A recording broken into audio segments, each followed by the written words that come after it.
it's Yuko, the former teacher turned instructional designer.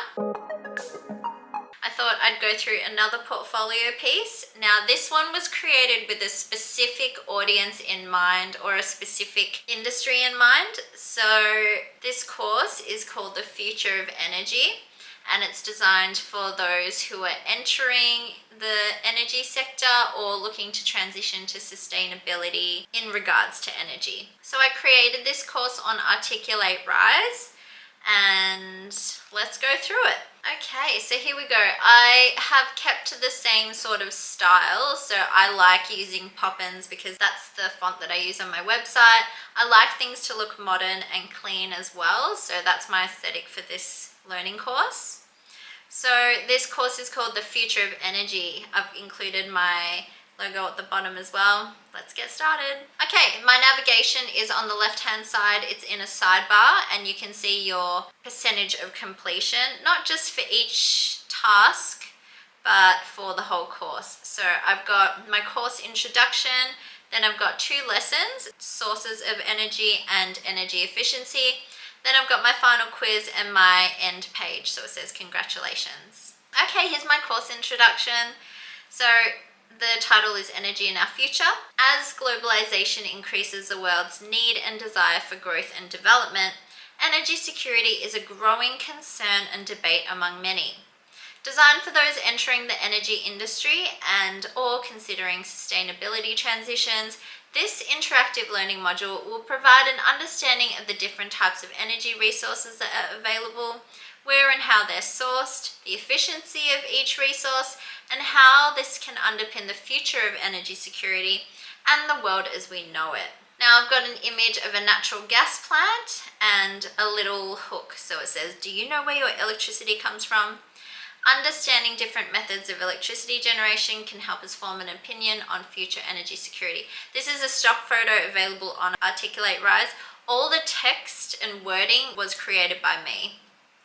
Okay, so here are our learning objectives. I've got 5 learning objectives. So upon completion of this course, you'll successfully be able to 1. Define and identify the different sources of energy. 2. Classify forms of energy into renewable and non-renewable resources. 3. Understand the origin of various forms of energy. 4. Apply an understanding of energy efficiency. 5. Examine the viability of different energy sources. So my learning objectives use command term verbs from Bloom's taxonomy, and they graduate in complexity. Okay, continue to lesson 1. My button uses explicit wording, so it's not just continue, you don't know where you're going. This way we continue to lesson 1. Okay, sources of energy. So here's my introduction to the lesson. This lesson will introduce you to the different forms of energy technology available in the world. Learning objective.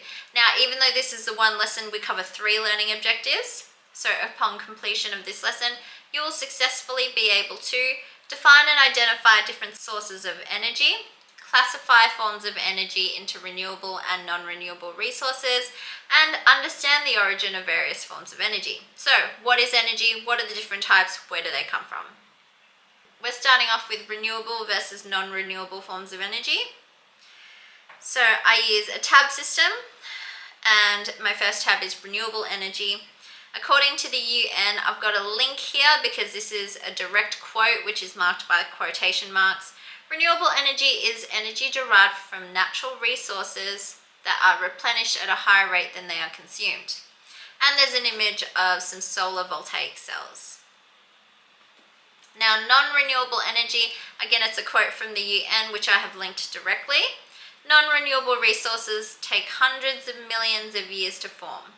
Therefore, non-renewable resources, while actually naturally occurring, are finite. Non-renewable forms of energy also require extensive heat, pressure, and time to form. This is that same image of the natural gas plant from above.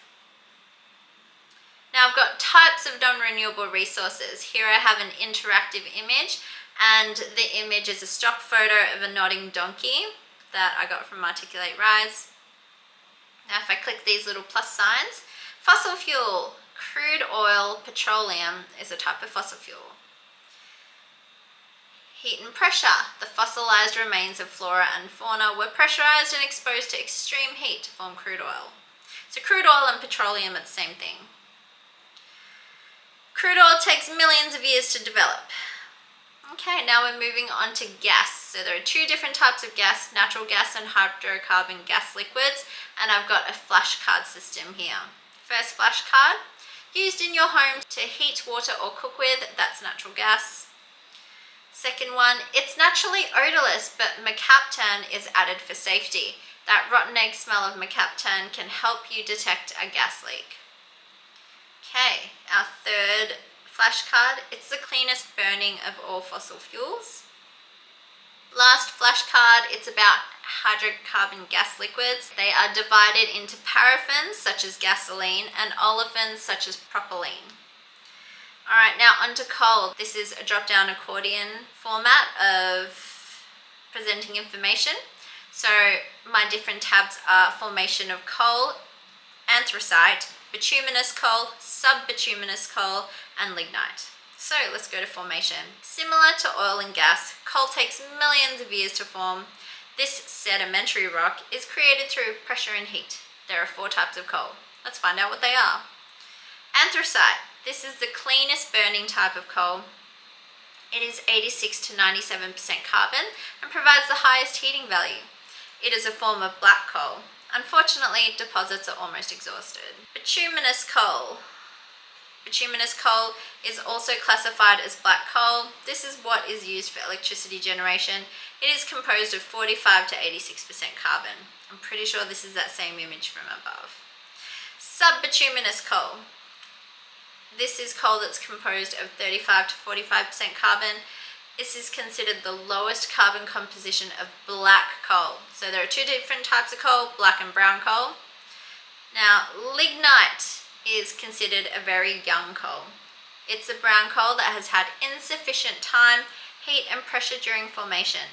It is composed of 25 to 35% carbon. Okay, now onto nuclear energy. According to the US Energy Efficiency Administration, nuclear fission is a process used to generate electricity using uranium. Nuclear fission is the splitting of an atom to create energy in a nuclear power plant. And then I've got a video embedded from eLearning about nuclear fission. So I'll just click that. Alright, finally onto the video. About nuclear fission. Okay, let's pretend I watched this 3-minute video. Okay, now we're on to renewable resources. You can see on my sidebar, I've completed 20% of this course, finished that course introduction, and I'm like 2/3 of the way through sources of energy. So solar power, I've got an image from Articulate, from the stock photos of a technician installing solar panels. Okay, solar voltaic cells. Solar photovoltaic cells. Solar power uses solar PVC to generate electricity from sunlight. However, solar power depends largely on the time of day, location, season, and weather. Each cell can only collect a small amount of energy. Now, geothermal energy, I've got another YouTube video here. Okay, this YouTube video is from Green Mountain Energy. So let's pretend I watched the whole thing.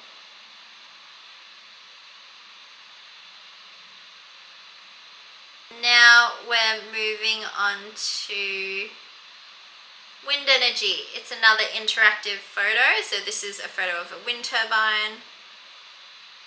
Okay, how? Wind energy harnesses the kinetic energy of the wind. So kinetic means moving. Now if I click on the wind turbine, the average lifespan of a wind turbine is about 20 years. Next, efficiency. Wind energy is about 20 to 40% efficient. Lastly, drawbacks. Wind energy is reliant on the wind, so if it isn't blowing, energy is not being generated.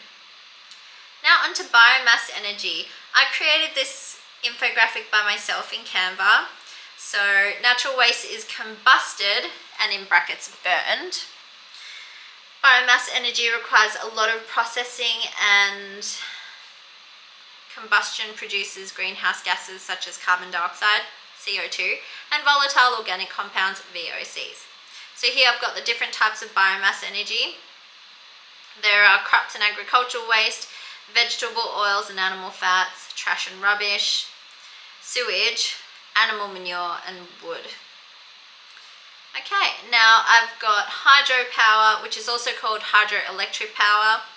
So this cross-section of a hydroelectric dam was taken from the Tennessee Valley Authority. It is public domain. So moving water sources. Hydroelectric power uses the natural movement of water to generate electricity. It involves building a plant and dam to circumvent the natural flow of water. The stronger the flow of water, more energy is produced. Okay, now we have a little knowledge check. So which of the following types of energy are considered renewable energy? And I select all that apply. So petroleum, no. Solar, yes. Biomass, yes. Natural gas, no.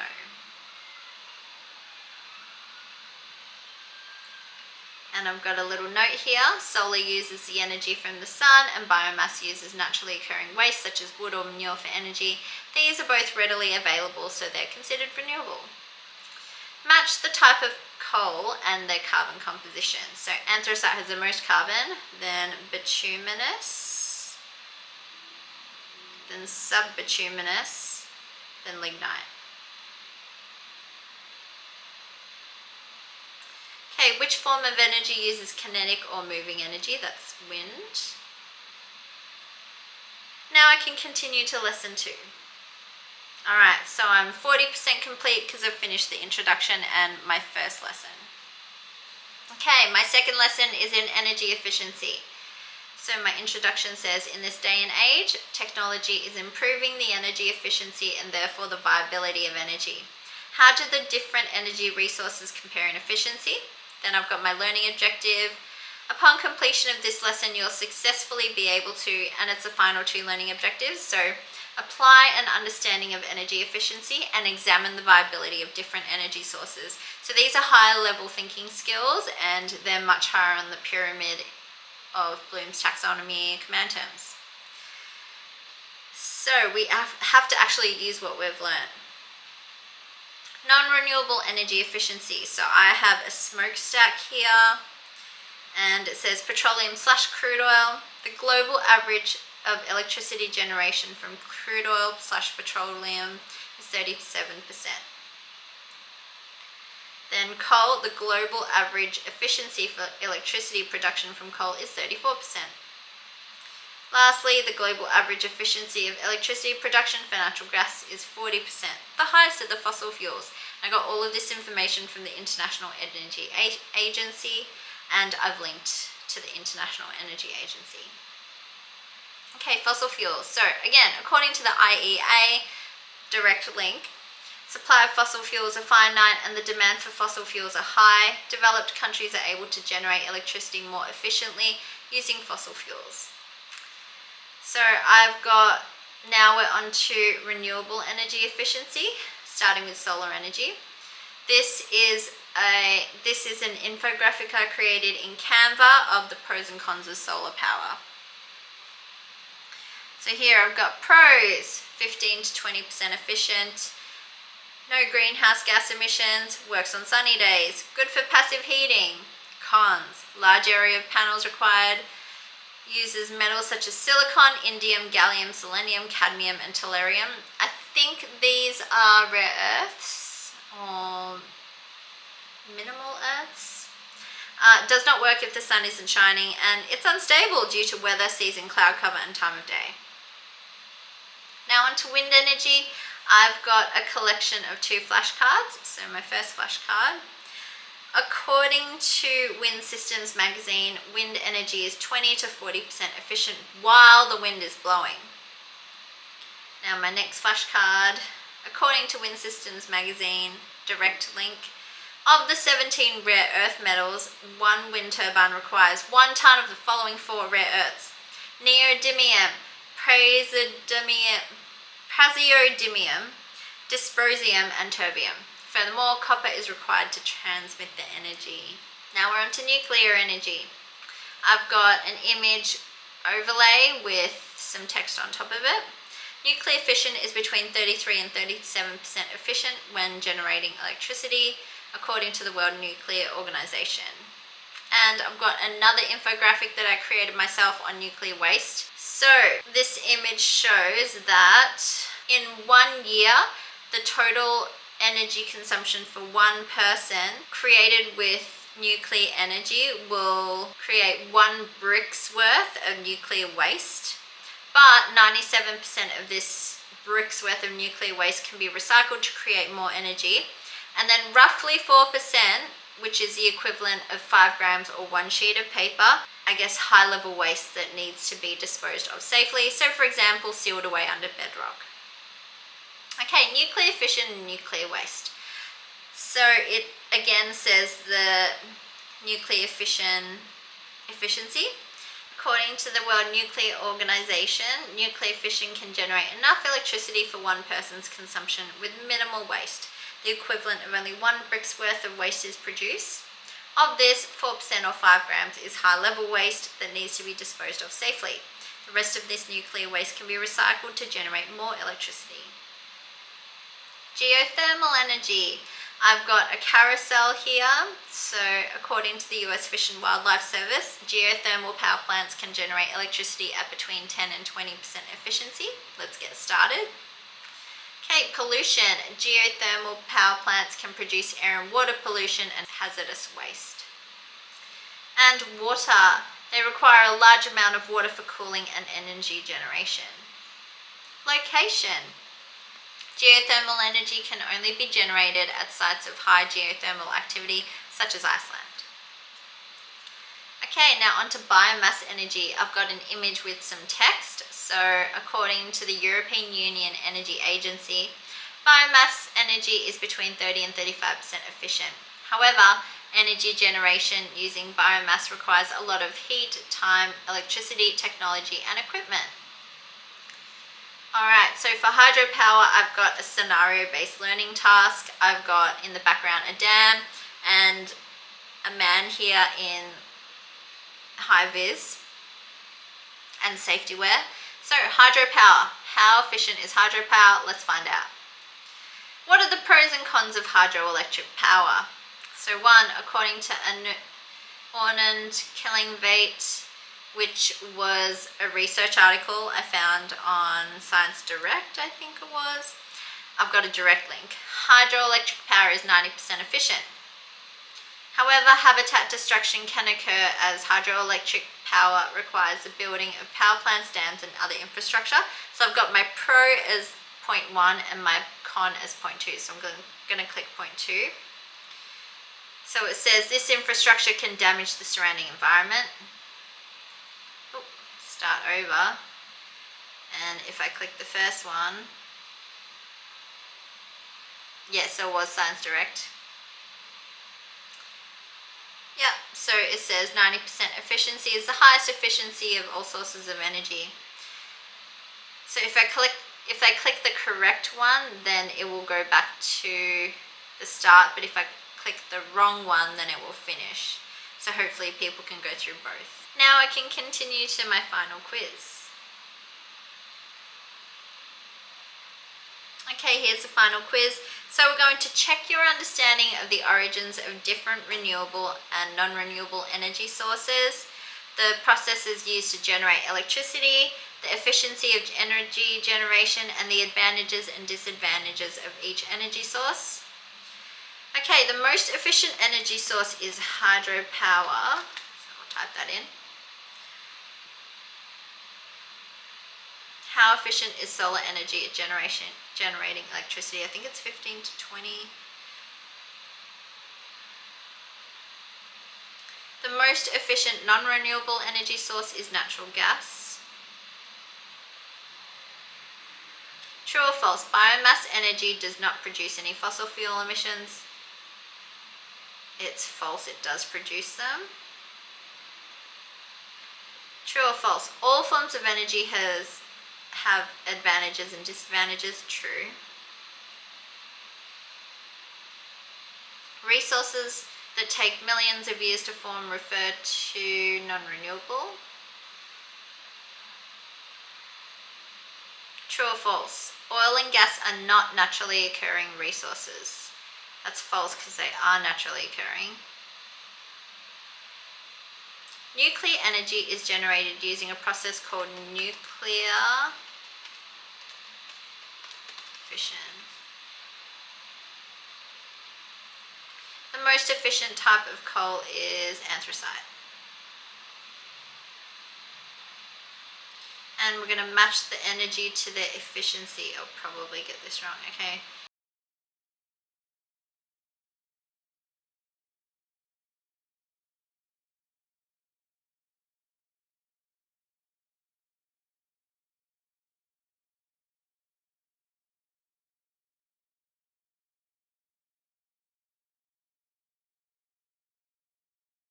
Okay, I got them all correct. Right, moving on. I got 100%, yay! Okay, now I'm on my congratulations page and I've got an image that's a stock photo. It says finally finished. And then it gives a little spiel about the future of energy. So you've completed this interactive learning module about renewable and non-renewable energy, the different sources of energy and their origins and efficiency in electricity generation. Hopefully this will help you develop an informed opinion about the future of energy. Then our learning objectives that we've completed.